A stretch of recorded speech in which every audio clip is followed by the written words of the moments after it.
Well, firstly, I'd like to thank the Osaka Chamber of Commerce and Industry, and then, of course, the government of Osaka and the city of Osaka for having this opportunity to talk today.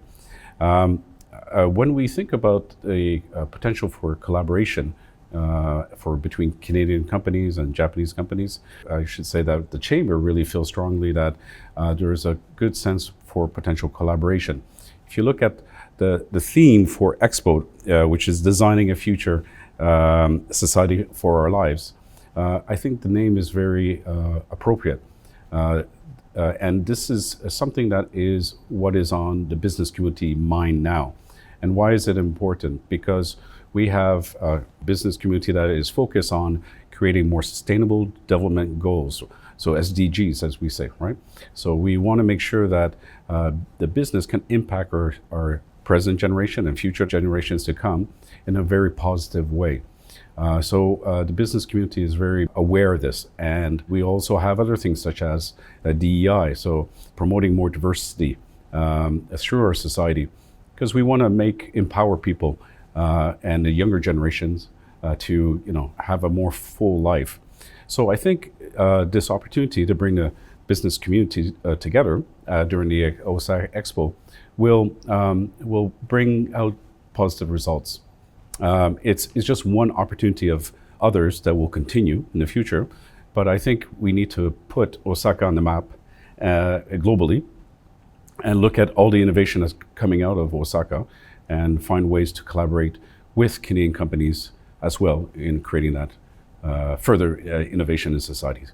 So when we look at the possible sectors, as I talked about, Canada is very mindful of sustainable development goals and creating a better society.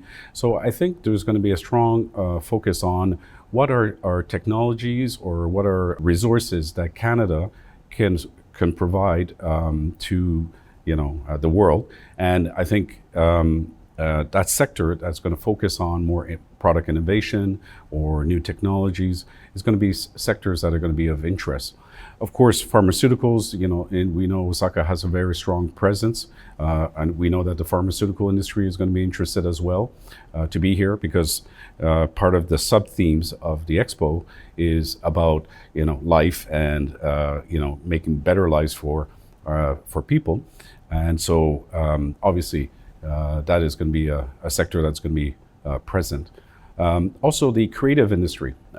Canada is famous for the creative industry of, you might have heard of Cirque du Soleil, for example. So Cirque du Soleil is famous in Japan. Well, that is a whole sector that people are thinking about. How do we promote more into overseas markets or in Japan? We know that Osaka will have an IR coming up, integrated resort. And so there's a lot of opportunity for the creative industry as well. So most likely there'll be delegations coming to Japan, to Osaka, and around those industries. And I think those are sectors that could really help the future of Japan. I think you look at the history of Osaka and in Canada. There's been a long history of trading between the two countries and the city of Vancouver and Osaka. Things like the wood industry, right? It's quite famous industry here. But I think talking about new industries, projects that are going to probably be more impactful are going to be, like we talked about, life sciences, new technologies that come out for the medical industry. As our societies are aging, we are trying to prolong people's lives, right? So I think there's been already a lot of ongoing collaboration, but there could be more, right? And I think we need to encourage that further. And I think this Osaka Expo will be a good opportunity to highlight that. We also look at AI industry, right? So artificial intelligence. Canada is quite advanced in AI know-how. So I hope to see, and I know there's going to be some projects coming out of this event next year, but there's already been links between universities in Canada and universities here. So developing the future of AI, right? So, and how can that really be a positive impact for us in society? especially as I mentioned, the aging society. So we need to find ways to reduce, the requirement for labor and find ways to, continue improving people's lives, right?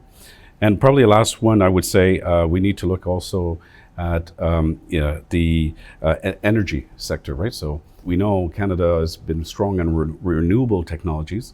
There's been partnerships with Japanese companies and Canadian companies into wind turbines. There's a big project in Taiwan, for example. So hopefully we can see more collaborations in renewable technologies.